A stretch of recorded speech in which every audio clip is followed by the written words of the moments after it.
to recognize Representative Robin Kelly, also who has been just an incredible partner on organizing this hearing and providing leadership. Thank you, Chair Jayapal. Thank you, Congressman Chuy Garcia, Congresswoman Delia Ramirez, and putting this hearing together. It's been an honor to work with you. And thank you to all my colleagues that have flown in from New York to California. I just ask that you please remember the stories that you hear today.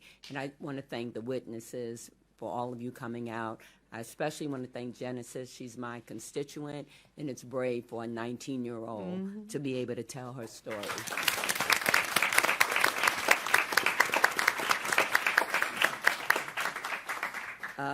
The helicopter coming in the dead of night is in my district, the 2nd Congressional District. The car accident was also in my district, and 2 of those people that they picked up worked for Genesis' mother. And so she had 3 employees, and 2 out of the 3 are no longer there. So how does she run the business? How does she and her sister eat? Pastor Black, I understand that the South Shore apartment building is quite close to your church. Can you describe how this raid has affected your community, the people that come to your church, and do they feel more or less safe with all this ICE activity in the area? Thank you, Representative Kelly. The effect has been horrific. People are afraid to leave their homes. I have congregants who are afraid to come to church. There is nothing that can take away the trauma that has been suffered by those children who were zip-tied naked and put in the back of a U-Haul van. I am beyond horrified by what the federal government is doing in our communities, and I am hopeful about the ways that our community is responding to keep each other safe. So I want to thank those who are on the front lines. And I would be very happy and satisfied if those who are with us today would stay a little bit longer to join a rapid response team this week and experience what they experience daily, or go to Broadview following this hearing and experience what peaceful First Amendment protesters are experiencing on a daily basis as they try to slow down ICE operations. Mr. Ryder. The Chicago Federation of Labor represents more than 500,000 union members across many industries in Chicago and Cook County. Which sectors have you seen most affected by Trump's administration's mass deportation agenda? Well, specifically, thank you, Congresswoman Kelly. We've seen issues arise in the hospitality, manufacturing, and building and construction sectors.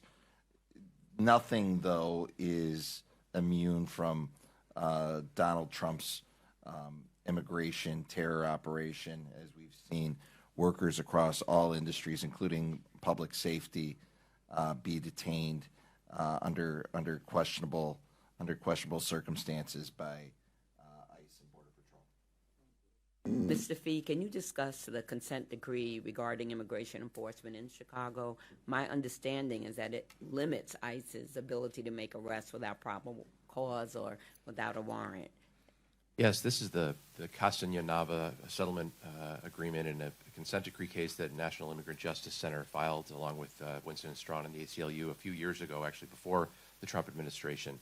It forbids suspicionless traffic stops and warrantless arrests, except in instances where ICE can specifically document that they have reasonable suspicion for probable cause that someone is in the country illegally and a flight risk. And if they do not document those things, the person can be released under the consent decree. So I'm guessing ICE has been violating this court order, and if you could talk about, if so, how. They have been, unfortunately, and NIJC has been working tirelessly to keep track of those violations and bring them to the judge's attention. Dozens at a time, unfortunately, so it's something that we have to constantly stay on top of, but it's something that people need to remember, that they do have rights under this consent decree. If they feel it's been violated, they should contact the reporting structure through NIJC, and we will get it before the court just as soon as we can. I just want to thank all of the witnesses again, thank all of my colleagues for coming in. This is unacceptable, as was said yesterday at the roundtable. This is not normal, and we can't get weary and we can't get lost in the chaos. We have to keep fighting this issue. Thank you, and I yield back. Thank you so much, Representative